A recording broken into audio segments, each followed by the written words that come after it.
How's everything? Guess what? It's all peachy here. That's right.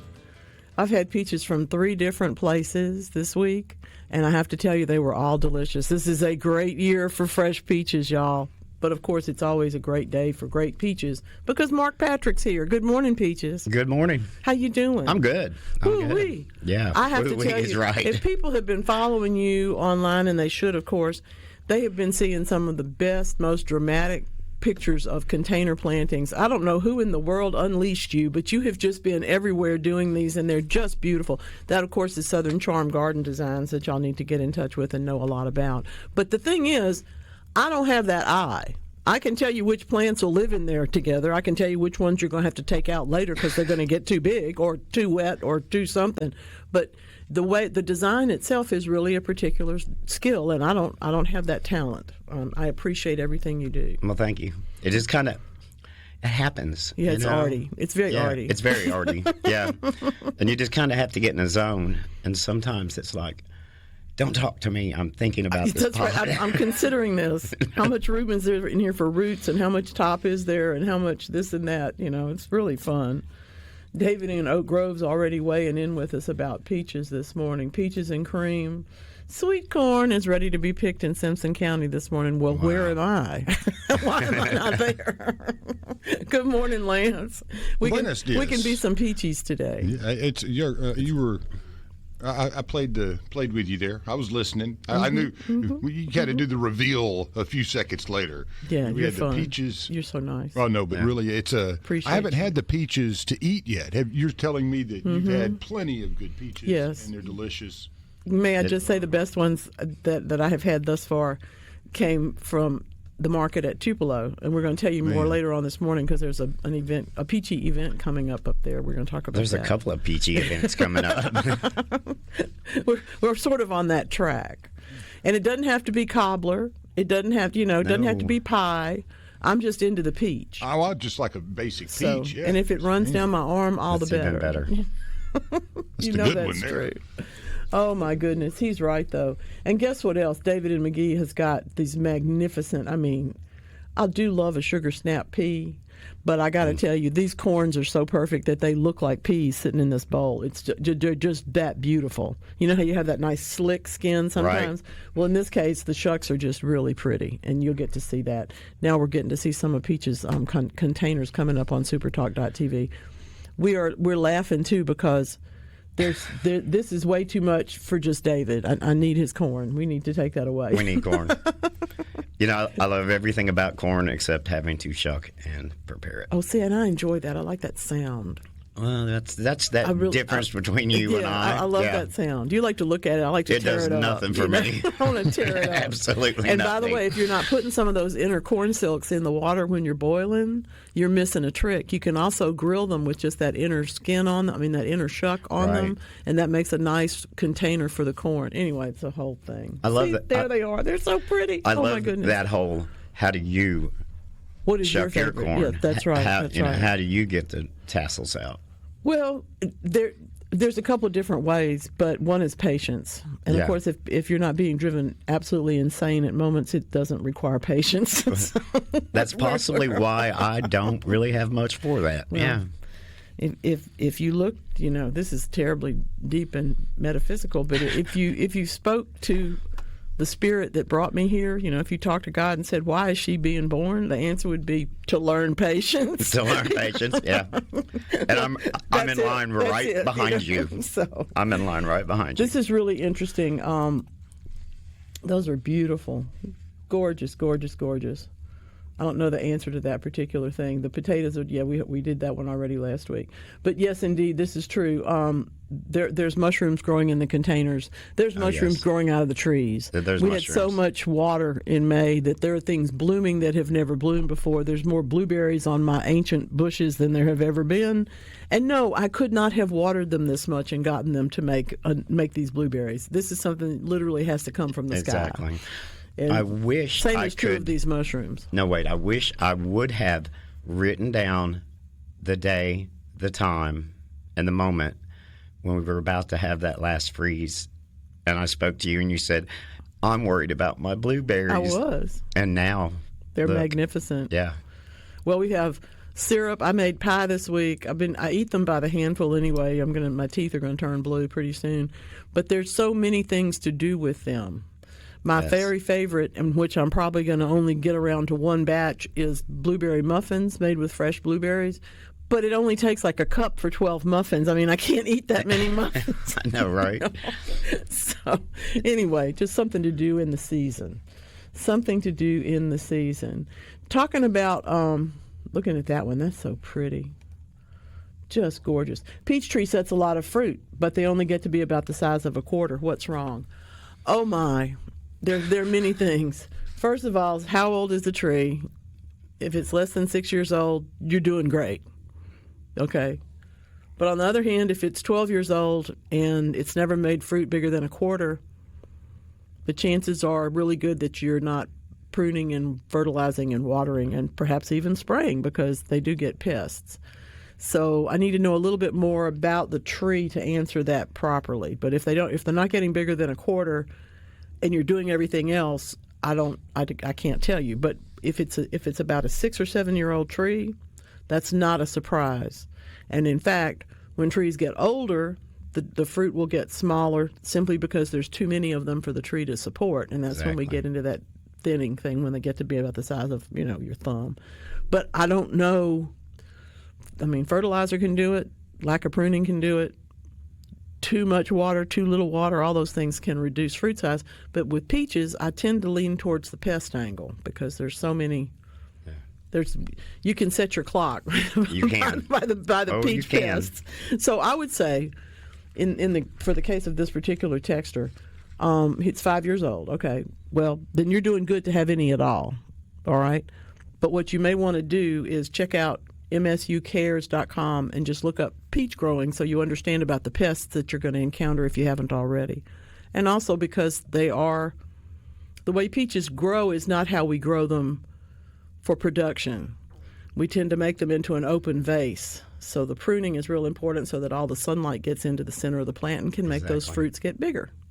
So you may have too many, and you might be lucky at that because you can always thin them, but you can't make them appear if they don't. There's that science part.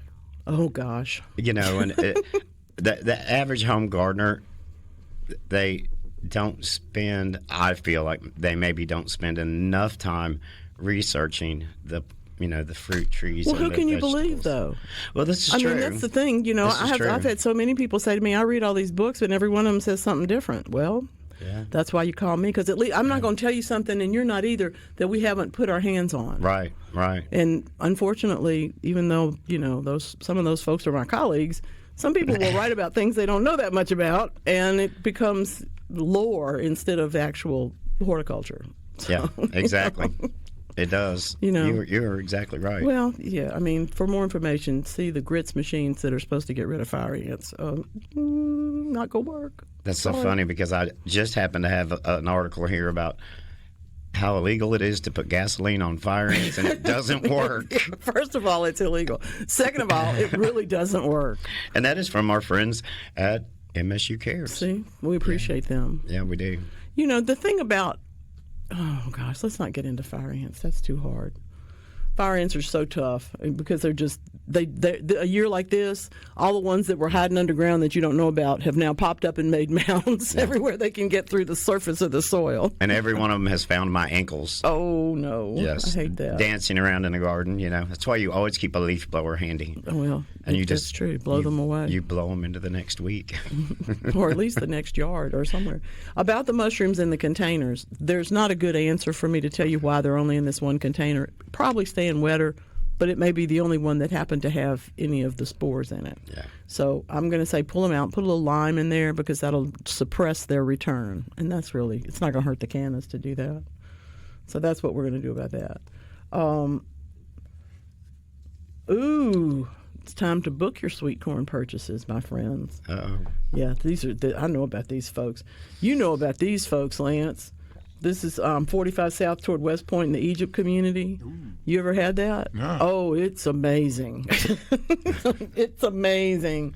So it's time to book your corn at Martin Sweet Corn. So get yourselves to Martin Sweet Corn and book your corn. That's fun. Thank you, Marty. Appreciate that. Here we go. Fall mums are reblooming. What do I do? Do I prune them again? Yes.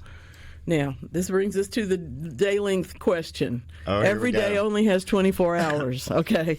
Every day only has 24 hours, I promise.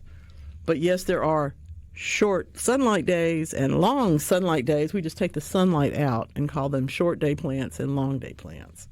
And the garden mums that a lot of us grow, it turns out, because they are shorter day plants, but because they also have been bred so many times, right? They'll bloom a couple of times a year, even though they're not technically going to do that. They'll do it anyway, and that's fun. So yes, if you prune them off now, it's the same thing as the pinching conversation we had last week or the week before. Don't do that after about the beginning of July. But if you pinch them in June, you will get another round of flower buds, more than likely in the fall. Isn't that funny, though? Most likely. Years ago, I don't know if you recall, and I'm sure you do, the introduction of the Belgian mum. Oh, yeah. The one that was just like I'm sure it's still around. You can mow those babies. I was going to say, they don't go away. Yeah, no, they don't go away. And I think that's one reason they didn't become so popular.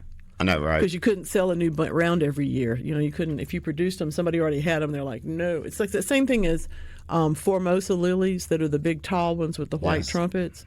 They were used in the breeding of what we use as Easter lilies, but they're actually a different plant. And they turned out to be nearly invasive because they multiplied so quickly. Anywhere that it was, I don't know, zone 8, anywhere here across the center part of. But even sometimes there's some in Memphis that made big old clumps. Yeah. So it was one of those plants that fell out of favor because it was too readily propagated. And then they make seeds. It's like chives. They make seeds and they fling them everywhere, so all of those come up. And you're looking in there going, what is that? Oh, oh my. It's a lily. My goodness. How did that happen? Yeah, it's like those native plants you received from friends and you're not exactly sure what you have. Surprise, it's Boltonia. I won't mention his name. Hello, Nate. Good morning. But Boltonia is one of those plants, and wild asters are another. Yes. Now, the thing that I will tell you about the wild asters, because I have them in my driveway, I mow them or cut them down with a string trimmer all the time. They still bloom in the fall, but they bloom on stems that are about a half an inch long. Right. And so you can't stop them from doing what they're going to do.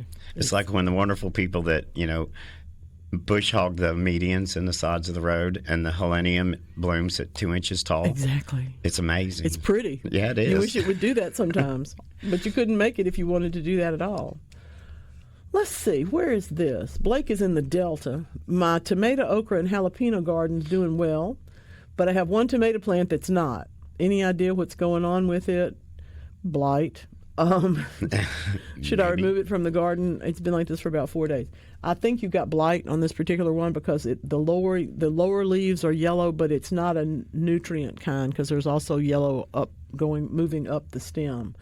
And unfortunately, because I'm such a tomato person, I will take all of the ruined leaves off and wait a couple of days and see if it progresses and then yank it out. Because if you can get them all off and it doesn't keep going, then it was a conditional thing as opposed to a systemic thing in the plant. And sometimes you can do that. But most of the time, this plant's going to need to be gone. If it's right next to your other tomatoes, I'd probably make it gone anyway. Right. Yeah, I do the same thing. Especially if they're the same variety. I don't immediately diagnose and call it quits. I try to keep them clean and see if it, continues. And I've had pretty good luck. A lot of times it's just, Well, and if you're out, shedding. when you're seeing it, like this is only 4 days. If you waited another week, we would have to tell you to yank that thing out there now because it would already be yellow all the way 3/4 up the plant. Right. And unfortunately, when you're seeing that edging of the different colors too changing, that's the beginning of what's going to be browning and more dots and unfortunately more blight down the way. Because it does progress. I sound like I'm so happy about that. I'm really not. I'm really not. No, it's a terrible thing. Somebody sent me pictures of 3 different caterpillars. Which one of these is the hornworm? Well, of course I know because I happen to have had way too much experience with them. But I was surprised at how many people are not aware of the difference between a hornworm and a swallowtail caterpillar, which is the one you actually are looking at right now. If they're in your parsley, it's not going to be a hornworm, No. first of all. No. So No. that's not the way that works. But anyway. The fruit is coming in the 601, plums, blackberries, blueberries. Hello, Jim. That looks great. Just beautiful. And I really appreciate, I just love yellow plums and green ones too, the green gauge, and then the yellows. The yellows usually are they Santa Rosa? No, yellows are usually something else. But anyway, really pretty. And a handful of blackberries. Come on, y'all. I won't even say why I was on the side of Highway 43 in Pelahatchie a couple of days ago. Do we want to know? We don't want to know. If I had on long pants and rubber boots, I could have picked all the blackberries anybody could ever wanted. I reached in just far enough to get a handful and then ran. That was enough. Yeah, run quickly. Yeah, I could hear the chiggers going, here he comes. Here he comes. And that does bring us to something. People too often come to the Deep South, and maybe you just moved here, or maybe you come to visit, or maybe you don't tell your relatives when they come to visit, and they've never encountered chiggers.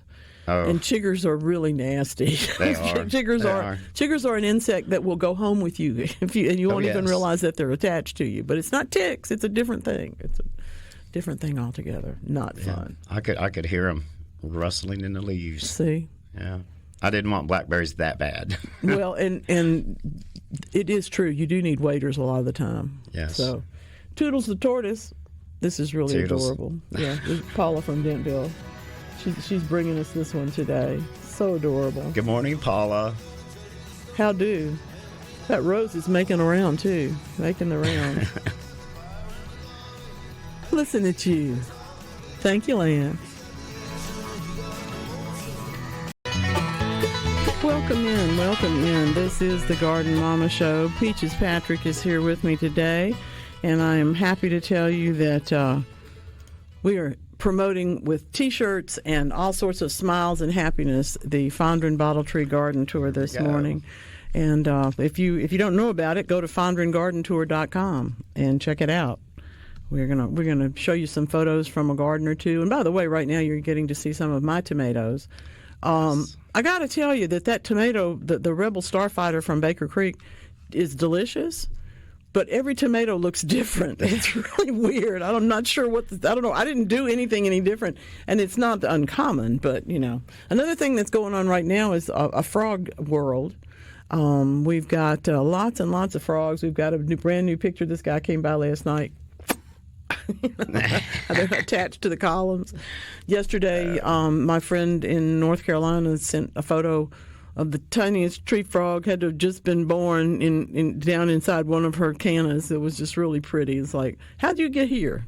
I hope you stay. That kind of thing. It's not a tree. I have a tree frog. At least one tree frog in our yard that will talk to me. Well, I don't doubt that at all. If I chirp at him, he'll chirp back.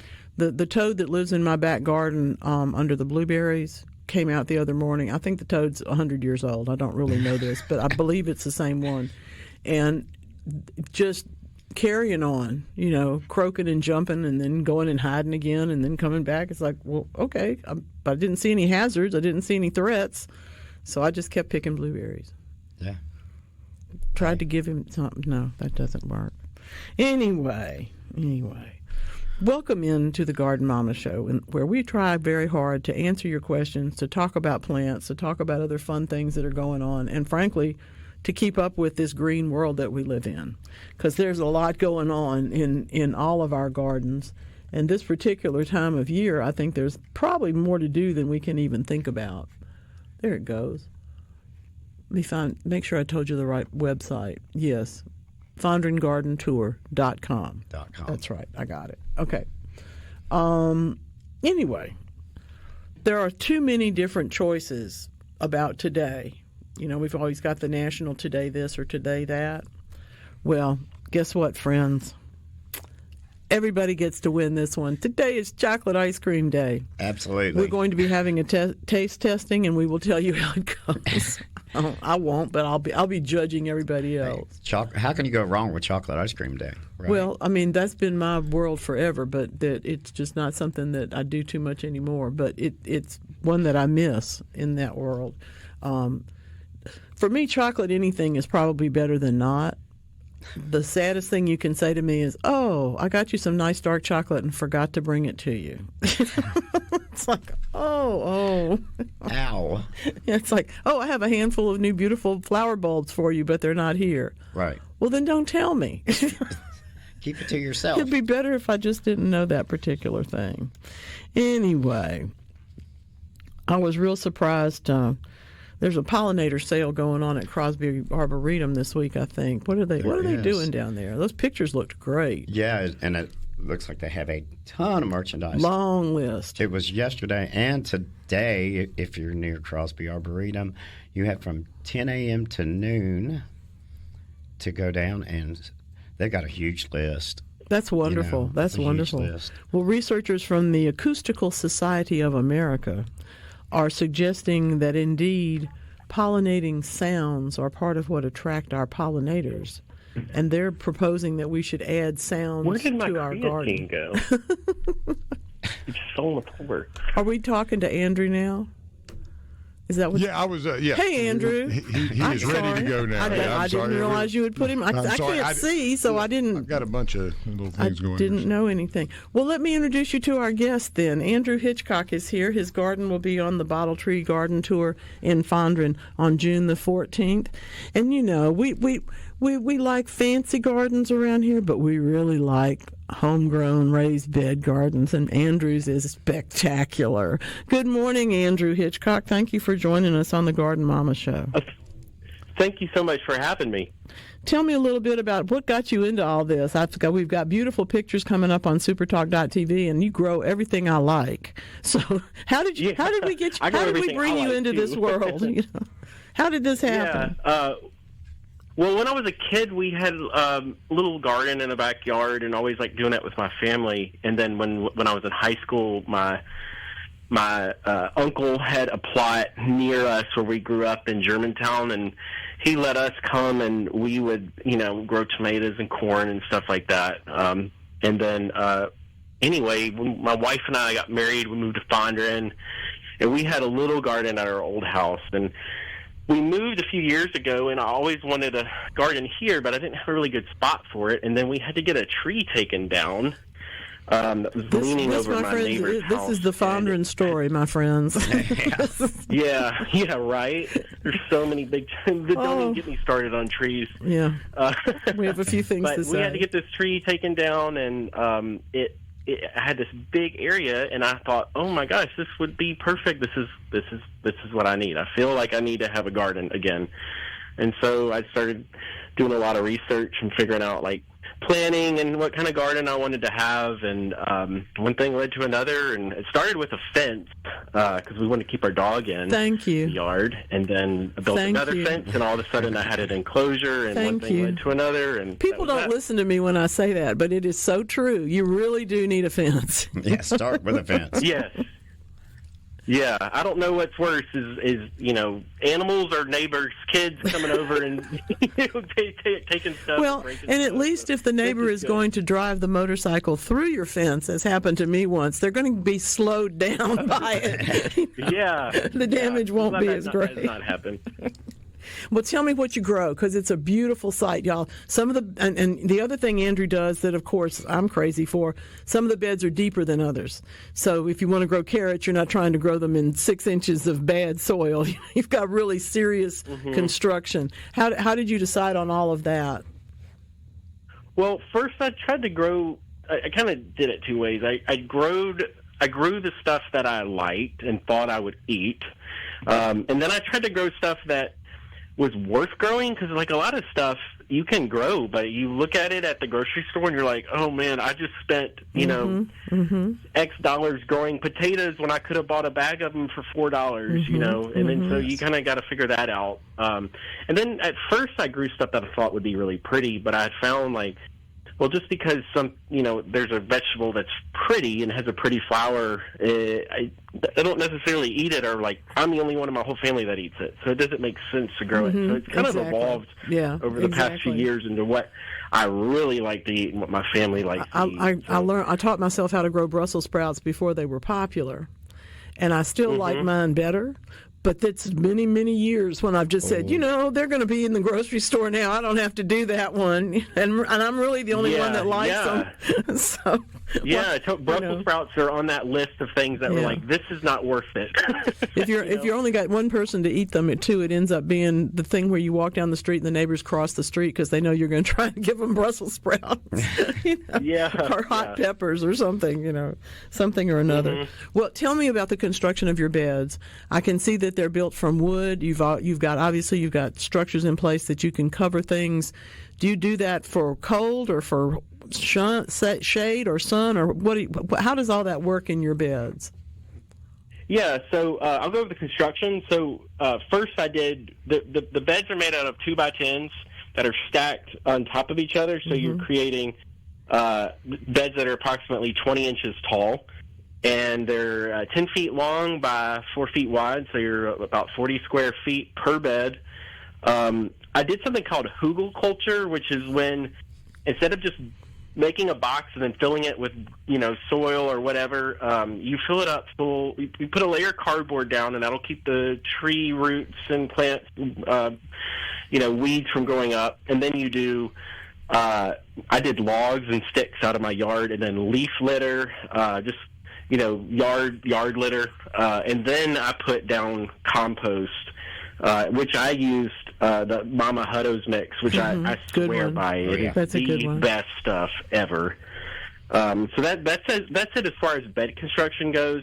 Each bed is irrigated. They're all tied to a lawn irrigation system that I can control on my phone.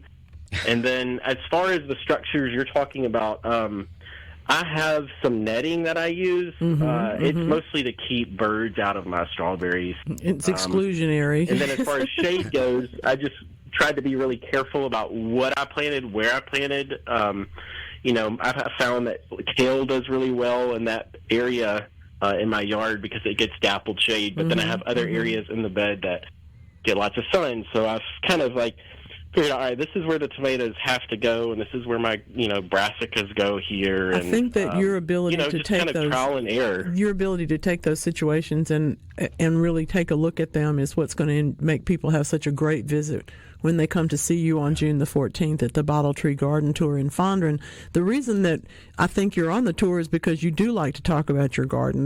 There's some gardens on the tour that, frankly, the beauty of it, the story of it is either to be told or not. You're just going to enjoy your walk through. And I would be that way about your vegetables. But I think there's so many people that want to grow more edible crops that are going to stop by and go, well, I can listen to him. He's doing this. Watch. Let me ask how you did that. How'd you join those corners together? Yeah. How'd you do these things?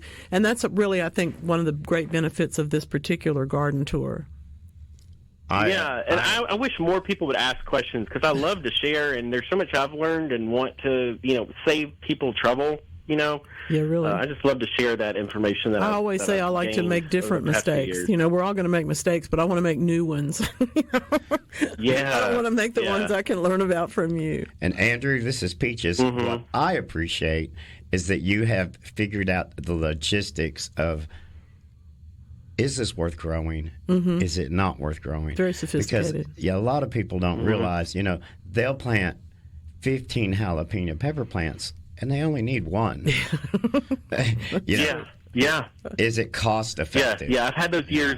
Yeah, I've been swimming in jalapenos, and I can't give them away fast enough. It's true. Yeah, you're totally right about that. And not all of the okra will fit in the jar to pickle it. And you only need so much pepper sauce. Yeah. So I but on the other hand, I can never have enough tomatoes. That's give me true. all of the tomatoes. I want them all. That's very true. I used to be that way. Well, I still am a little bit. I like green eggplant, and so there's never enough of that because you really can't buy that anywhere, and it's so different. It's just one of those things that you get used to and enjoy it. So it's funny how we make our picks.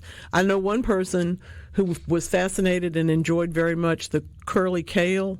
until she grew it and then tried to roast it and found out that no matter how many times you wash it, those little curls still hold on to something that she didn't like the texture Oh, of. yeah. You know? Yes. So we do It's tend one of the reasons I to stopped do things growing it. differently. See, that we all have that kind of, oh, look at that. And if somebody would just listen to you, they wouldn't have to have that experience. They could get it from you.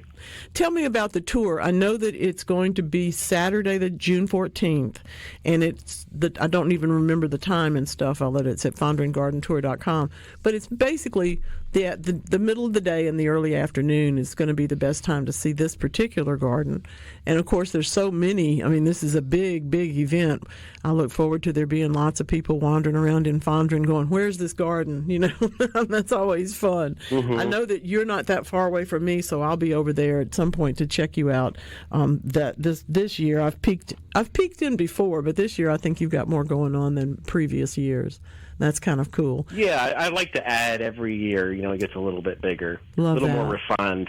But yeah, we love doing it. I love to share my knowledge and show off. And my neighbor Maureen, she's on the tour as well. So, yes. People like to come here because they get to hit two spots at once. Exactly. We have a lot of fun. And her garden's a lovely one, too. We thank you so much, Andrew. Mm-hmm, Appreciate you having time for us this morning, and thank you so much for sharing your photos with us. Everybody, this is Andrew Hitchcock. He's part of the Bottle Tree Garden Tour in Fondren on June the 14th. Go to fondrengardentour.com. And I'm telling you, there's so much to do in Fondren. Yes. You can come down there, have lunch, go tour some gardens, and probably end up dancing in the street. Who knows? I mean, there's no way to tell what's going on. But look both ways. But do look both ways before. Look both ways. Yeah. Thank you so much. We'll see you again soon, Andrew. Appreciate you. All right. Thank you so much for having me on. Certainly. Well, you know what? I think that one of the pieces of enjoying a garden does come right down to what somebody enjoys about it. And if you enjoy, I went to a tour once and didn't do anything but sit in a chair on a marble patio and listen to this woman rave about her garden. I mean, that was plenty. I didn't have to tour anything. All I had to do was listen to her. I think Andrew might be that way too. Very likely. We're holding on for dear life. We'll be right back. I saw a meme this week about whether, you tell a dog to play dead and they crank up scarlet begonias or something. I mean, it's like, come on now. Too many jokes, too many fun things. That's a good one, though. It is a good one because, we believe that could happen. Goes over there and turns the knob on the old high five. The record spins, the whole thing. This is a good one. Good morning, Garden Mama. This is from Scott and Raleigh. I recently planted 22 arborvitae green giant trees. God bless you. That was a lot of work. I put a 3-inch PVC pipe beside each one. I've been keeping them watered. Good. They've been in the ground about 2 weeks. The question is there any type of fertilizer I can add now that would be beneficial? They're about 4 feet tall. What do you think, Peaches? I'd go easy. Yeah. You don't really want to push them while they're getting settled in. A little root stimulator, a little bit of something, but just not too much of anything. Yeah, nothing too strong. Mm-hmm. Don't go anywhere near a bag of triple 13. Yeah, please leave that for something else. Yeah. You could even go with an organic fertilizer. At this point, a balanced organic inside that PVC pipe would be okay. Yeah. If you have a liquid, obviously. Right. But I think that it's a real good idea to provide that irrigation for them, because these are trees that prefer a much more moderate environment. They're gorgeous trees, but they don't tolerate the extremes that our climate can offer. 7 weeks of drought in the summer, right. A month of record rain is tough on them. And then, if the weather holds out for next week, depending on where you live, stop everything. If you are in the area that's going to get showers every day next week, remember that. And look at either your irrigation system, if it's automatic and you need to reset something. Don't start overwatering stuff. One of the biggest reasons not to continue to overwater if the weather is rainy, in my opinion, is because then you have to keep doing it.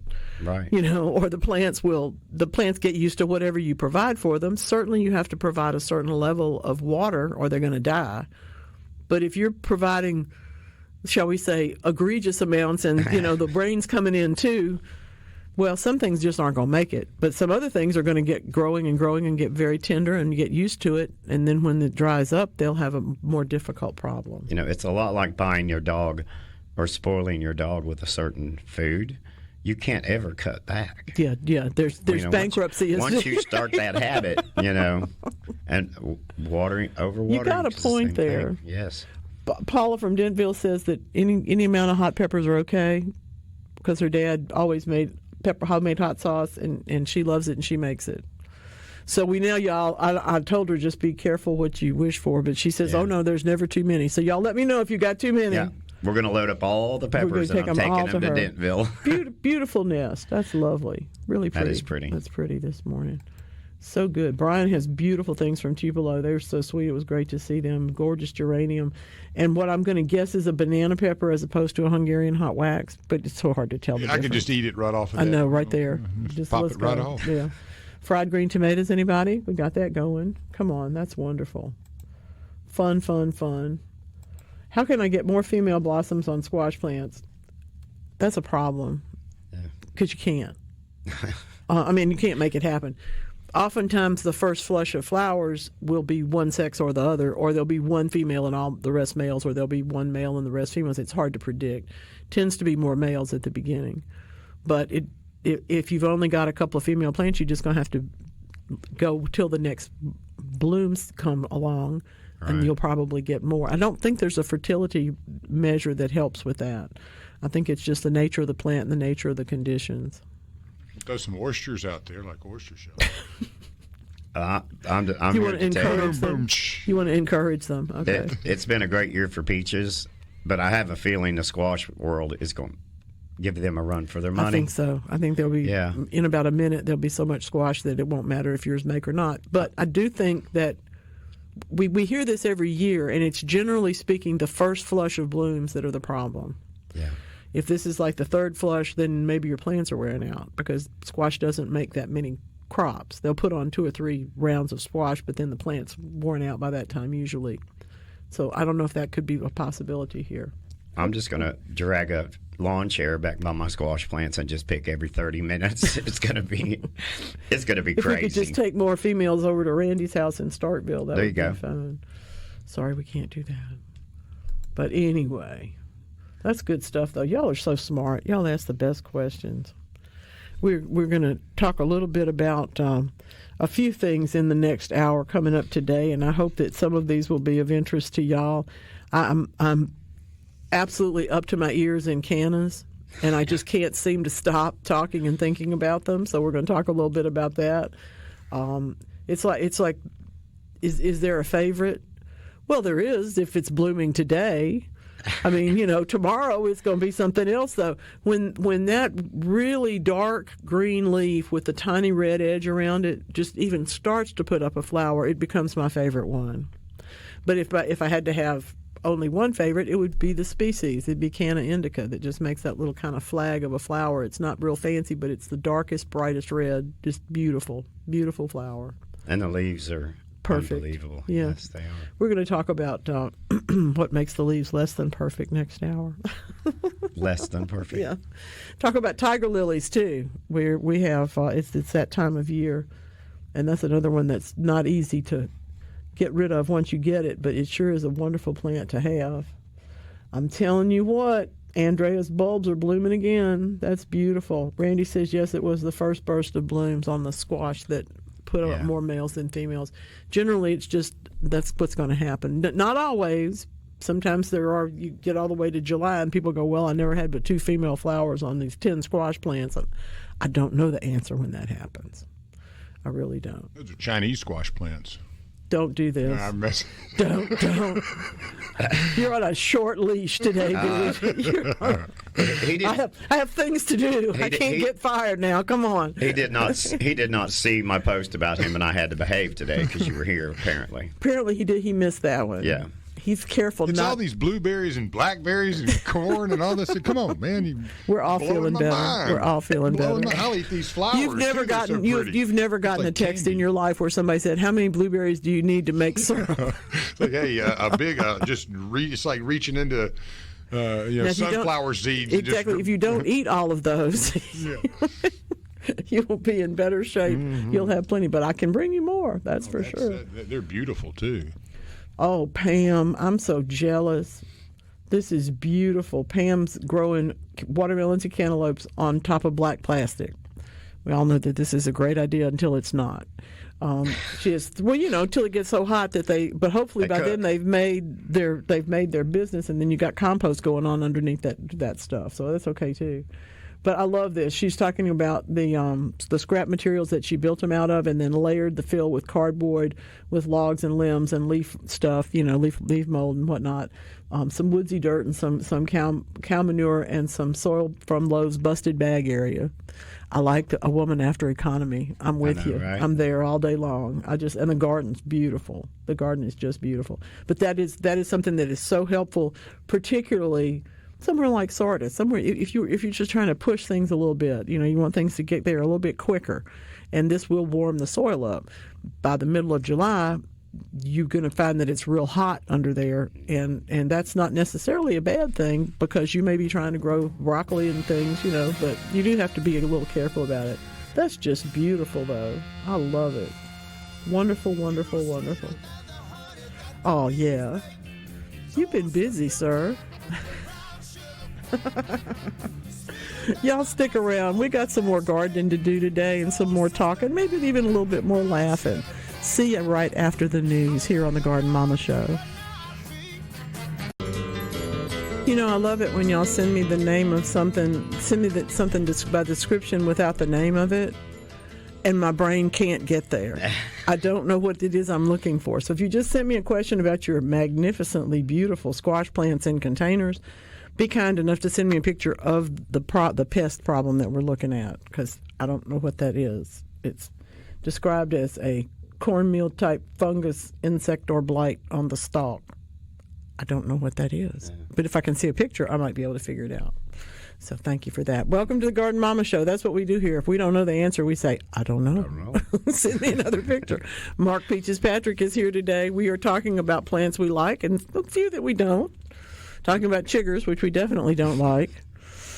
Oh, anyway. Yeah. Well, we were talking about biochar. We were talking about biochar. That's right. That's something we do like. That's a very profitable topic if we could just figure out. Well, I can assure you, how to get people to do it. People say don't ever put pine in your home, as far as in the your fireplace. Yeah, that's true. But I'm snap, totally crackle, and pop. Total 180 if you're building a fire in the yard. That's true. That's the best kindling you'll ever have, and just with all of it that you because it goes so quick. Yeah.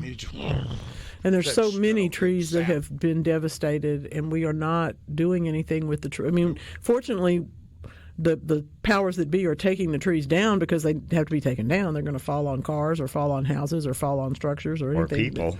Well, I didn't want to say on the walking path, at the parks and stuff. But there's a lot of it, and that material, for those of you who can't imagine why we're talking about biochar, there are places in this world that take all of that material and allow it to be debris and allow it to take its time and work with it to turn it into what is basically highfalutin charcoal. Right. Biochar is much better. It's not something you're going to cook with, but it is something that you're going to amend your soils with and do just magnificent things with. And it's expensive when you go to buy it. We have the raw materials for it, like so many other things. I'm famous for... How come we don't pick those flowers that are growing on the side of the road that other people cultivate? It's like, what are we thinking? We're not taking advantage of ourselves enough. But anyway, I do love this scarecrow. This is really adorable. This is Gianna's, Greg and Kathy and Vaughn. We hear from them quite a bit, thankfully. Y'all are so nice. Appreciate you. The scarecrow's named Gianna to watch over the blueberries. And if y'all have ever wanted to know why a scarecrow could possibly be named Gianna, go to supertalk.tv in about 5 minutes and you will see why. Oh, I'll have it up quicker than that. Yeah, it looks like it's in the hills of Austria. She's the Sound of Music. She's ready. Does it look like Julie Andrews? She has a lot to say and a nice hat too. That's marvelous, just marvelous. We talk about those kind of things, Yard art is what it is. And, it is. And if you like it and it's in your yard, but this is an idea that's going to get picked up by people because it does appear that she's flag dancing too. It looks like Julie Andrews on the top of that mountain with all the kids in tow. I love that. That's so much Sound fun. of Music. Why do we grow cannas? that's my question for today. Why do we grow cannas? Cannas are subtropical perennials. That is to say, anywhere pretty much south of St. Louis, they may die to the ground, but they're going to come right back up the next year. Am I right? Yes. I think that's true. Sometimes they don't even die down anymore, but that's the traditional use for them is as a recurring perennial. They are, to me, one of the most beautiful, stalky, solid green. I like plants that even if they're in the shade and not blooming, they still look good. And cannas really do have that quality going for them. But oh my goodness, the blooms. 2 feet tall, 10 feet tall, anything at all. On the corner, Ridge on the corner. Those are cannas, the orange ones, right there at the gas station, which is a beautiful job that Ridgeland's done on those corners. You have the trees there on one end, and then a massive amount of the cannas in that corner. I'm pretty sure that was Tropicana canna. Okay, I was going to ask you what version. Yeah. I don't think I've seen the orange ones as much like that, but they're really pretty. Yeah, that particular one was popular for a minute and should have continued to be, but I think maybe it was a little fussier to propagate, and we count on cannas to just be impossible not to propagate. Right. So I think that's probably what happened to them. Their root stocks probably got a problem, and they just went on to something else because there have been several other striped cannas since then that have become very popular. And actually, I think that one might be Bengal tiger. Could be Bengal tiger because it's taller. Mistaken, Tropicana had some orange in the leaves also, or reddish in the leaves. See, now, I don't remember that. I remember them being dark at the base, reddish at the base of the plant, but the leaves themselves. We'll have to look them up. I grow them for the wow factor. I mean, I do too. Oh my gosh. They just... King Humbert is probably the one that we think of because you can see them from down the block. They're like 8 feet tall plants by the time they get their flowers on them, and they're big and orange and speckledy. So if you've never known a name for any one particular one, that's the one you probably have seen that you would know the name of. Yeah, they're fun. Mm-hmm. Well, they seem to.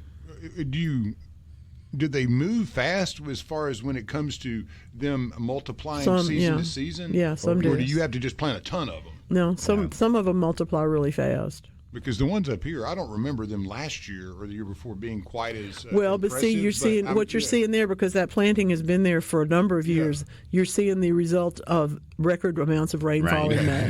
That was kind of where I was going. Was why because there's twice as many plants and there's twice as many flowers because they all got watered. Well, and the other thing I wanted to we would not ordinarily water them that much. Cannas can grow in water. They can also grow in drought. They don't care. They may or may not be as pretty, but they're going to survive. And so when they get all of this bonus, well, my goodness, they just said, well, let's just make more plants in bloom. Very much thrive. Because again, every day, and I've noticed those every day. I'm like, they're wow, so man. And I can't believe I've missed that. But that I don't might think be Bengal tiger. I don't know. They may have a stripe in there or something. There's a lot of stripes in those. Hey, one other thing. As you and I were meandering through Jackson, we saw the century plant the other day, and I had to turn around. It was one of those. Did you see that? Wait, hold on there. Yeah, like what? Hold on. What did you? Yeah. So that was really cool. So I'm driving. I can't even remember where I was coming back from. Maybe it was in Bolton or something, and I saw one that did not have the vertical spire yet. It had the plant as you were. Educating me on what it will look like when it does not have that 20-foot or 10-foot spire reaching for the stars. But what an impressive thing to see. It's a beautiful plant. And you know how it's like a dinosaur should be standing well, next you may to not know this, but in order for a pineapple to make a pineapple plant to make a pineapple, it has to have a particular number of leaves. And century plants are the same way. Until they get it's not so much the number of years old that it is the quality of that particular plant. This one looked really good. The reason they're century is because there were places where it took that 100 years for that all to come together. But in this part of the world, ours were about 30 or 40 years.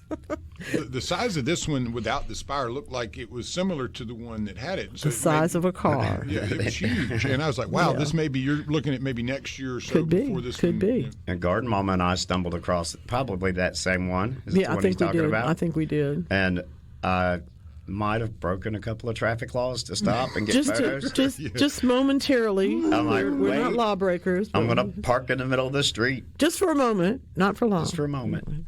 It was nice. I hadn't seen one This like particular, these attitudes, my friends, are the same reason why when you invite people to come and tour your garden, you make sure they don't carry plastic bags or knives or anything else that they might take a little part of one of your plants away with them.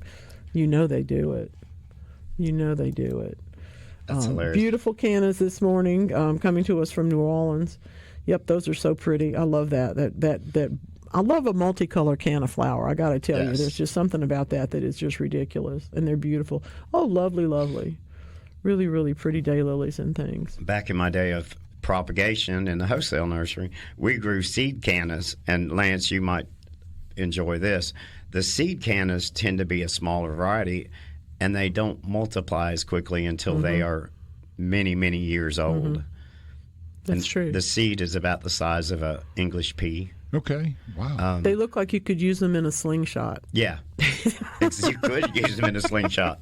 And is there a reason why they would take that amount of time to? Well, from seed, they're just a much longer growth. They'll start, but they don't establish that clump and get growing that way. I have one from seed that's in that container that came back. The other one didn't, but it's a really pretty plant. And lovely flowers. Especially when you're doing containers. Exactly. You want something that's going to bloom at about 18 inches as opposed to 7 feet. They're great for dramatics in a container. Another one that's going to give you something to look at even after the flower is gone, too. Right. So I think that's how come the striped leaves were so popular there for a little while. Everybody was looking for contrast. Well, they are impressive. They are. The stripes are really cool. Ray and Clinton, good morning, y'all. If we cut our daisies back, will they rebloom this year? How do I get people to ask me the questions that I'm wanting to talk about? Boom, There's some things to deadhead, and there are some things not to deadhead. There's no question about that. Now, deadheading, for those of you who have been listening to us talk about scarlet begonias and the Grateful Dead, have to understand deadheading has nothing to do with Jerry Garcia or Bob Weir or any of those people. Even though they did have a lot of flower songs. There was a lot of flowers going on, that's true. But it's a different thing entirely. They did not take their name from deadheading either. No. Okay. No. I've had people actually ask me that as a serious question. But those streams do not cross, I do not think. But to deadhead is to take off the dead head of the plant. It is also called grooming. It is also called making the garden look nice so that people will understand that you haven't given up on it. So, because when flowers finish and they turn brown, some of them, yes, will rebloom. Now, how do we determine who's going to rebloom? Yeah, you can't always, but there's one trick. I have to thank Dorothy for this one. There's a nice, if the stems have modified leaves going down them like daisies do, that stem is not going to bloom again. Right. Am I right? Is that correct? I have seen that, and I've listened to people talk about it. I've never seen any research for it. But if you have the modified leaf, like the daisy stem has those little tiny leaves that stick off of it after the stem, along the edges of the stem, that particular stem is not going to rebloom. Whereas a canna, which is leafy all the way up to the top of the flower, you take the flower off, it's going to make another flower bud. Right. So that's another piece of the canna puzzle. It's very similar to the terminal when you're dealing with like a begonia. Yes. A begonia, if you don't cut it in a certain spot, it's not going to regrow. Right. That's true. You have to cut it where the growing node is. Yes. We talk about those. We talk about that a lot with trying to propagate like philodendron or something. Everywhere a leaf comes out is a potential growing point. Yeah, exactly. And when it's on a vine like that, it's easier to see. So I think that's part of that. That's not across the board. So the answer is, what kind of daisies are they? And maybe they will and maybe they won't. But you should still deadhead them anyway. Exactly. You can cut the flowers and use them in the vase before they fade. That's another good way to tell. But you can certainly do that. I like that. I don't know the name of the purple canna. I honestly don't. We'll have to try and search around and see if we can find this. Okay, good. We've got somebody. Who is this? I don't know. Somebody's using a salt and salt water as a weed killer. That does work for that moment. It does. So does like really strong vinegar does too. Yeah, vinegar corn works gluten. well. Corn gluten is another thing that can suppress. It just with all of these, just like any other kind of plant plant killer, weed killer, herbicide, however you want to label it, you got to be careful where you put it. Right. Because it's completely non-selective. Completely. It will completely take out whatever you've got. So it's a good one, though. And yes, you do have to use them sometimes. Come on, y'all. I am not a divorce attorney, and I do not play one on the radio. Oh, no. Would you please tell my wife how to get rid of hookworms on tomato plants? I'm guessing it's hornworms. Hornworms. First of all, she asks you to go pluck them off. That's what. Take your tweezers, take your gloved hand, get those things off of there, because as fast as you pull them off, they're not going to be able to affect the tomatoes. On the other hand, if you wait to spray, they will be grown and have eaten half of it before the spray even takes effect. Yes. So. I love that. Find the hornworm, because you can find the trail. You know where they've been. You know where you can see where they've been. That's not a problem. But they're so great at they literally themselves. The thing that I really like about them, even though I hate it, is that if their body can be the same size as the stem of the tomato, they will get on the inside of it where you don't see it and be exactly hidden. And so that's why I always say you have to kind of put your hand in that foliage and look around and see what you've got, because you've probably got a hornworm if you think you have one, if you've got those half-eaten leaves in one place. And if you've never grabbed one, prepare. We advise you not to. It feels like a puppy's belly with legs. It is the weirdest feeling. It's that's so a very strange. sweet description. I can't say. I'm afraid mine is more of an ooh. If I have to grab that, I'm going to go, ooh. That's why I have my gloved hand at that time. And the minute you grab them, they tense up. Sure they do. They would like to bite your arm off. You're not food. Come on. I think they're vegetarians. I think we're that's safe. The thing. That's so far. But, things adapt if they have to. But anyway, the best way to get rid of the hornworms is to pluck off the hornworms. Take them off as soon as you see them, and then spray the plants with something that will control the future ones as they hatch. Could be spinosad, could be any number of things, but you need to use something that's hornworm efficient. But if they're an inch long and you can see them, take them off, because otherwise it will take too long for the sprays to get ready to work, and you'll end up losing a bunch of your plant. I've seen that happen too often. I hate it, but anyway, they are so aggressive. They are aggressive. Sure, they are. So can I share my moment of inspiration we had this week? Please do. People asking about pruning plants. Yes. Okay, this is a quote. Lance, write this down, okay? Never cut off more than you can live without. Oh, yeah, that's a good one.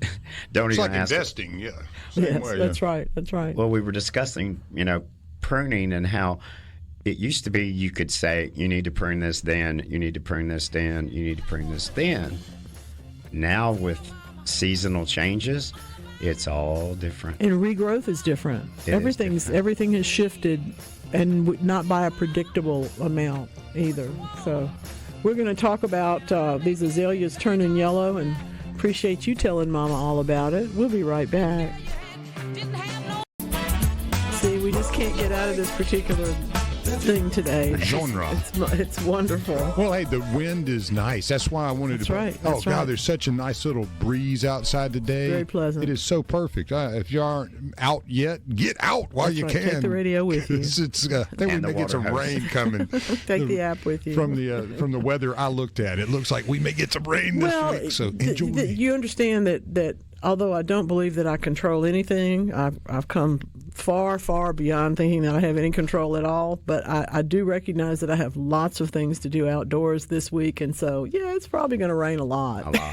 It's probably not going to be well timed either, because that's how that works, But anyway. Get you some frog togs and get to it, huh?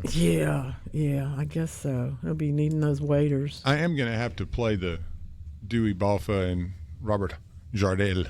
Pine Grove, because they're in like a house. Yeah. And if you listen to that and you don't smile on a day like today, something's just not right. I just laugh and smile every time I see that. Corinne has a good question with a very simple answer. I created a daylily bed a few years ago. Is there a way to know if a daylily is a rebloomer, and also when do they need fertilizer? The answer is no, and any time at all. If you haven't fertilized those daylilies yet, now when they're blooming is okay. They're not. It's not going to knock the flowers off of daylilies to fertilize them lightly, And if their leaves are not in good condition, or if the flowers are not as plentiful as you want, they probably do need some fertilizer. But you can also fertilize them at the very beginning of spring, as soon as you think about it, because they're going to be nourished all the way through. They don't need a great deal of fertilizer, but a little bit would be helpful. And I don't know of any way to tell if a daylily is a rebloomer except to wait. I was going to say, if it reblooms. Is that the answer? I don't know. I'm not sure. But you can find lists of them and pictures of them. And Eddie Smith right now is going, they don't know which ones are rebloomers. They better. Well, Stella Dioro is one, and Scarlett O'Hara is one, but I don't know all of them by Red any means. Stella. So anyway, Happy Returns. Maybe Happy Returns is a good one. But anyway, I don't know. Some questions on the text line. If my dahlia hasn't bloomed yet, what should I do? It's in a container. It looks really healthy and green. I'm going to say some kind of fertilizer with 0 nitrogen in it. Give it some flower form. It's one of those things that says flower booster or something, there's a bunch of names for those, but one of those things is going to work. You need some phosphorus and potassium. Oftentimes. Dahlias will grow, but sometimes they don't bloom without some assistance. That is true. It's National Chocolate Ice Cream Day, y'all. Chocolate Ice Cream Day. Watch out. I wanted to talk about these azaleas. It's a beautiful picture of some lovely azaleas, Mark, but this is the sort of thing you get called to people's houses every week to talk to them about. I do. They're not quite as green as they should be. What's going on? They're probably hungry. Basically. There's a rule of thumb. We were just talking about pruning time. After your azaleas have bloomed, it's the time to prune and to fertilize. Mm-hmm. And and we've had a lot of wet weather, a lot of rain. Plants get leached. If you fertilized them last year, it's gone. That's true. It is gone. So you go in there with an acid-loving, azalea-type fertilizer. And that is one of the products that is actually useful on quite a few things. Yes, it is. You don't have to just use it on azaleas, but it is specifically for those acid lovers. You can feed your blueberries with it if you want to. Yeah, blueberries. And those are in synthetic and organic forms. Yes. So, you have options. But, those particular azaleas just look like they needed a little. What did you think about that? It looked as if there had been maybe some winter damage and then it had outgrown that. It's possible. We had that real late freeze. Yeah. That, I didn't ask whether or not they had bloomed or not, but they looked like they had bloomed. Yeah, there was bloom. Yeah, they looked like they had some debris. Some debris. I love that. That's a good word, huh? Plant debris is such a great term. Plant debris. It's the explanation, Oh, what happened? Oh, nothing. It's just debris now. Like I intended to compost that $40 plant, but yeah. The same people were, we were all worried about the azaleas blooming just like you were and your blueberries. Mm-hmm. So I think a lot of them got a little damage from that, but surprisingly enough, we had a banner azalea year. And this is really the time of year, too, that if you had that bigger bloom than you expected, could have been just the water, but this is a real good time to go look at the base of those plants and make sure they're not split. Yeah. Because they'll look really good right up until they don't. Right, and then all of a sudden, boom. And they will try to bloom out, and sometimes they can put out new growth.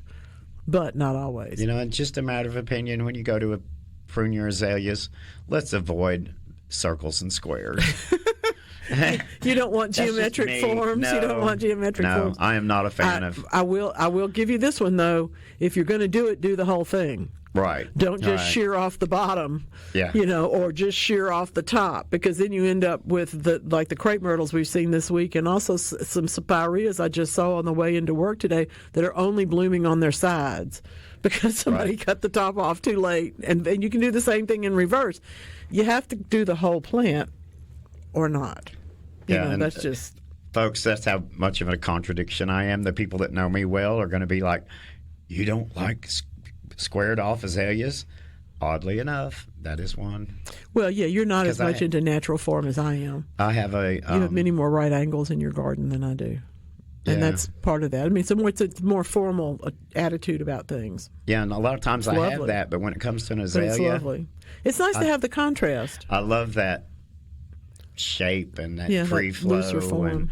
So what if you can see through it, That's okay, too. Yeah, it is okay. I like that. Real smart. Real smart. Did I miss anybody? Oh, yeah. Lady Banksia roses. Can I prune those now?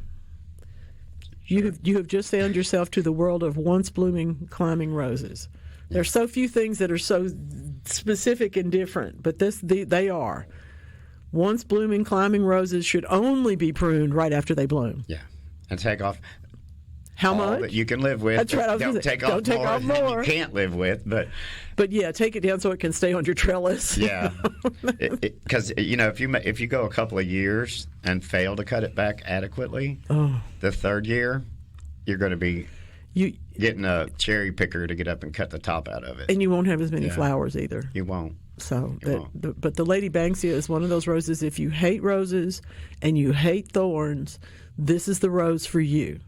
She not only barely looks like a rose, but she doesn't have thorns and grows on a nice support. You put her on a trellis, like you tie it around the trellis and let it grow up, and you won't even know you have a rose. You'll just think you have this nice, big, tall, yellow-flowered or white-flowered plant. Now, if you have Grandma's wooden swing set that you just don't want to turn loose of, put it on there, and it'll never fall apart. That's right. Let it go. That thing will grab it and hold on to it. It'll hold on to it. You'll never have to take it down. You will see sometimes Lady Banks used as one of those things inside of a pergola. Yeah. And I mean, it's beautiful. Their branches, her canes and everything are every bit as strong as the wood holding that thing up. Yes. Yes. Beautiful plant. Lovely plant. The white one is more fragrant than the yellow one in a rare case of, flip-flop of that. But it's an absolutely lovely plant. It is a good one. It is. And it's less painful than some of the other climbers. Well, a lot of people really hate thorns. I mean, they just have a thing. They don't. Abraham Lincoln's famous quote, "We have to put up with the thorns to get the flowers." Well, and a lot of people feel like they shouldn't have to, right. So they don't like that. But those are beautiful flowers, and because they're fully double flowers, they're just a different look. They have a really sweet presence in the garden. You brought us to a really sweet flower that we all like very much. It is, in addition to being Chocolate Ice Cream Day and National Bubbly Day. There's a good one. Yeah, Hey, is that bubbly in a glass or in a bathtub? I'm afraid it might be in a glass. Okay. We might be talking about mimosas and things like that. But it is also Black Bear Day. And in that regard, Lance, I have a question for you. How fast can black bears run? Probably about 20. 35 miles an hour.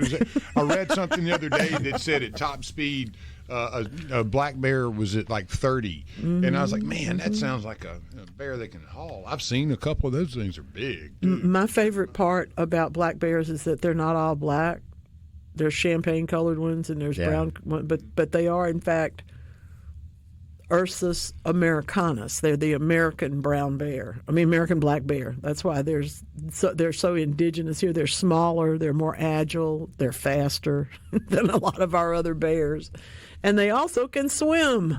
Yes. So that was what it was. I was watching one of those Steve Inman videos on X where people do dumb things, and somebody was poking a bear, and they thought this was Let's see now. Every folktale you've ever heard says don't poke the bear. It was like this person, so let's go poke the bear. They were apparently not in a place that had folktales about bears because this individual, and there were others further away, but this individual decided he wanted to poke the bear, and the bear did not appreciate it. Sure. And so the person took off running as fast as they could. Too bad. That bear waited. And it was a sport Look at at the this watch. point. Yeah, it's like, all right, I'm going to count to 10. And then give him a head start. 4 strides, and he's on top of the individual. The individual finds a way out, jumps in the water, and starts swimming. The bear goes, nah. Again, watches his clock for a second, and then goes in the water after him. And then everybody's just scurrying, running as fast as they were like, no, we're not going after this guy. No, he has to swim. Yeah, he's going to have to do the hard work himself. But yeah, that's when I was like, how fast is a bear? Because this guy was 40 yards down the road by the time that bear was like, all right, fast. I got this. Especially when they have been poked. Yeah, no, it was one of those, you're like, man, what is this idiot doing? I can run faster too. Anyway. I actually think I've shared this story. Back in the 70s, my best friend and I were probably inside watching Star Trek or something crazy, and the phone rings, and it was this elderly retired lady that lived around the other side of the lake, around the cove on Table Rock Lake from us. And her name was Mary, and she was in a panic. Her dogs were screaming and having a fit. There was a black bear walking the edge of the lake, headed toward our house. I ran him. My dogs ran him off, but he's headed to you now. Mark and Huck Finn, we go heading out to the lake to catch it. And it disappeared into the woods, but I still have at home in a cigar box a plaster cast of its paw where it passed just below our house. Oh, my goodness. Never to be seen again. Well, see. Isn't that cool? Well, because they can. Bald-headed bear from because they can swim and because they can run. And guess what else, my friends? Like humans, like most humans, they are omnivorous. They eat everything. They eat anything. So if we're in the water, we'll have a fish. If we're if we're up on land, we'll have some berries. It doesn't really matter. And that was Stone County, Missouri, Lance. You stand Stone corrected. County, Missouri. Stone County. Table Rock. Why do I feel like I'm not even going to say what I'm thinking? I better hold on to myself. Today is also shampoo week. For those of you who don't use shampoo, it's kind of meaningless. But the rest of us, how did we end up with this many kinds is my question. You read the labels and they'll tell you we've got this one has jojoba in it and this one has ginger in it and this one, every plant in the world has a shampoo with it as the intense ingredient. Why? I have a theory that we can't have too many choices in things. The competition's healthy. I love. We're not talking about competition. We're talking about the number of choices. The number of choices. Sometimes there can be too many. There can be too. It's like the menu at some of these chain restaurants. Yeah. Please, people. Oh, you're killing me. You need AI to scan it for you. Just so exactly. You can you pull out my favorites and tell me where they are? I don't have this amount of time, man. Come on. Well, and that's. I give him credit. I'm not the world's largest Gordon Ramsay fan, but when he goes into one of those things to tell them what's wrong with their restaurant, if the menu is more than 2 pages, he'll tell you, "Here's the first problem." Exactly. You can't possibly do all of these things well, Well, you can't turn the tables fast enough if it takes you 2 hours to pick out what you want. Exactly. So it's a whole thing. That's for sure. It is a whole thing. But is there anything like that in gardening where you can just snap your fingers and it just grows faster? You get better service. Those are the ones that people call weeds, and they grow around your legs as you are walking through the garden that you didn't mow. And that happens in 3 or 4 days. Yeah. But that's the thing, that could be a prized plant from somebody else.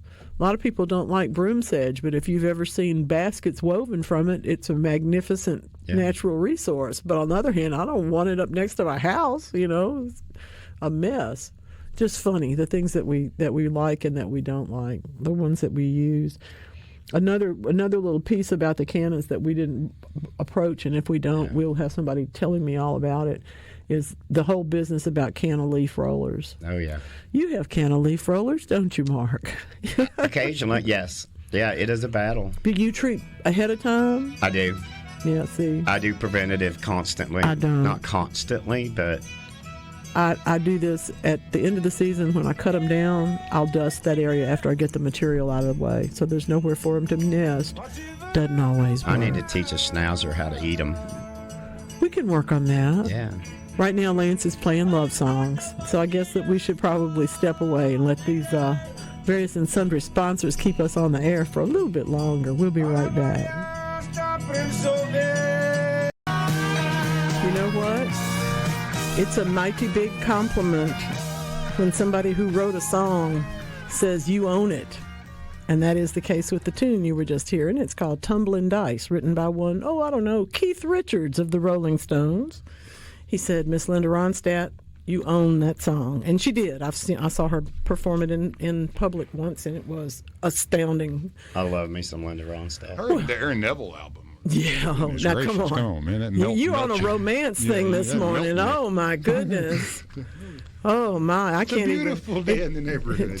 Won't you be mine? Won't you be mine? See? Wait a minute. He's in a really good mood today, y'all. Wow. Now, we did have fun yesterday. I will confess that this whole week has been a blast. It's been a fun time. But Thursday probably more than anything. When we talk about bricks in the next show, yes, we're building houses. But yes, when we talk about bricks in this show, we're talking about remote access for Garden Mama. Yes. She's worldwide now, so you will be catching her. And at your local street fair and garden show and plant sale. We have to talk about my board and my green screen, but yeah, we're getting there. Yeah, we'll strap that thing down and get it there. For those of you who have heard various and sundry rumors of my demise, they are not true.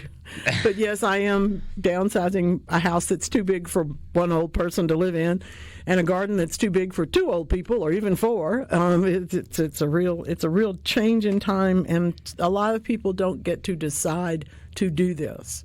A lot of people are promoted either by physical health conditions or by somebody else's conditions or by the lack of money, and I certainly lack money, but that we all do. We're gardeners. We're not anybody else. We're just us. And when it comes time, you have to be really happy about what you're doing. If you're going to make changes, because that's really the only thing that's happening is change. It's not. And that's constant. And I'm still right here. Constant. You'll still be hearing me Saturday morning. Well, and worry not, ye Garden Mama listeners. She has created an Ark of the Covenant for her plants, and took 2 of each, and they will be. That is no lie. I have plants on the Versa will land on Mount Hermon somewhere. We'll figure out which ones they're going to do better. It has been. Yeah, if you see a 30-foot green screen strapped down to a Versa, to a 20-foot car, heading down, that is not a sail. That is a green screen. So. We're working on it. Speaking of sales, they have no idea. They don't have any idea. Copiah County? We almost missed this, and I apologize. We both I didn't know. The Copiah County Master Gardeners are having a plant sale from 9 to 2 today in downtown Crystal Springs. How about that? I guess. I'm telling you. That's what it looked like. It was a beautiful picture. Yeah. Bunch of good-looking plants. I don't know how I missed that one. I don't know. Not on everybody's calendar, and certainly not on mine. But we caught it. But we grabbed them. Y'all go see them. Tell them we said hey. Yeah. Hey, said there's lots of plants to choose from, and I assure you there probably are. We have noticed this, and we're coming up to the end of our day here, but I do want to say this because I think it's important. May was record-breaking rain in many, many parts of the South. As a result, people said, well, I once worked in the retail garden industry one spring when it rained every Saturday between February and May. Okay, just didn't have to rain the whole rest of the week. Killed our business on Saturday because that's when there's so much business in a garden center. And one of the things that people have said is, I got to go get some hanging baskets. I got people coming for the 4th of July. I haven't got any annuals out here yet. I dug up these perennials, but I haven't planted them. So we're seeing a lot more people in garden centers. We are. And I'm just asking y'all to be aware that as we get into the summer, it's not because they're trying to take your money, although they're happy to do that because they are in business for that purpose, but you have to buy bigger plants. Yes. And that's what you're going to find. And a lot of people go, well, I went and they didn't have any 4-inch this or that. No, they didn't. Those were gone. Yeah. But they're going to be harder to grow starting from now anyway. So go ahead and get the gallon size, get the 2-gallon, get the basket that's 10 inches instead of 4 or 10, whatever, and have things that you can actually maintain through the summer heat. And let me share this on behalf of garden center owners and employees. This may be the season to think outside the box. Mm-hmm, they may not have what I've always planted that. Mm-hmm. Maybe it's time to try something new. Listen and see what they got. Yeah. Give it a whirl. And again, when you understand your conditions, I've got an 8-inch flower pot on the side of my front door. I need it to be beautiful for whatever, the Father's Day or for, something coming up. They can help you do that. Right. These are people that do this stuff all the time. Yeah, so you don't have to feel at a loss. You can really get some great advice there. And if you're just totally behind, call Mark with Southern Charm Garden Design Services. All you have to do then is just say, over here. Give me a call. Yeah, that's what I do every day. And it's really part of the joy of knowing somebody that knows as much as you do is that you can get those ideas, those options, those think-out-of-the-box moments. I'm still going to forever be the person that says put a shrub in that big pot because you need it to look good after the annuals have gone kaput, but there's so many details to it that I learn from you every time I look at a collection of your things. There's so many. That's his head expanding. It's like a balloon. That's right. I'm kidding. Did I miss something? We're trying to get him to be stroking his ego. I mean, but he's awesome. The pictures you've sent, I've been blown away. And I wish I had the skill set and the patience, honestly, to do that kind of work, because it makes everything, especially in front of the homes, it's so different. Really so different. Curb appeal is a real thing. Okay, it is a real thing, and if you're not thinking about it, you're not doing yourself as proud as you could be. Right. You show off a little bit in the front yard, The gentleman that I work with all the time, it's a pride issue. Yeah, it's a pride thing, and it. You want to be pulled. You want to be pulled together. You want to look nice. You want other people to go, "Oh, that's really nice." I'm bewildered when people have these beautiful homes and then they're nothing in the front, or it's just not done right. Well, or the door is 8 feet wide and 10 feet tall, and the flower pots are 8 inches. 8 inches, yeah. That's another thing where we have to kind of help you think about that. It's like putting that 30-foot green screen on a 10-foot car. On my 10-foot car, yeah. It's a little off balance. It's not going to work. It's a little off balance. It's a lot off balance. Remember to get your tickets to the Fonder and Bottle Tree Garden Tour. Get yourself over to the Copiah County sale. If you are in Picayune right now, I hope you're at the sale, because they're about to finish up their morning at noontime, I think, too.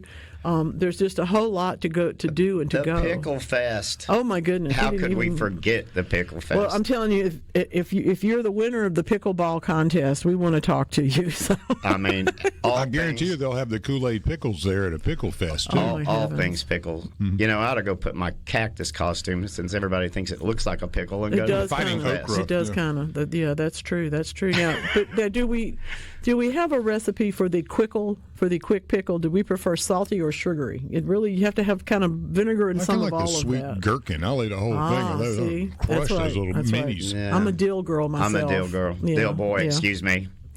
And I'm a slicer. Oh, you like slices? Yeah. Yeah. I like that, but I like to do that myself because I want different widths sometimes. Yeah. Like, how did Vlasic get the stork? How did those work?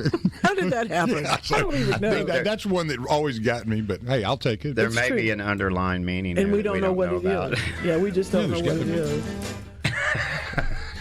I'm sorry, I had it on silence and up still. My bad. I appreciate jammed out some Mason. Yeah. Well, Mason's going to take us out of here, but guess what? Next week is another version of the Garden Mama Show. We'll be here.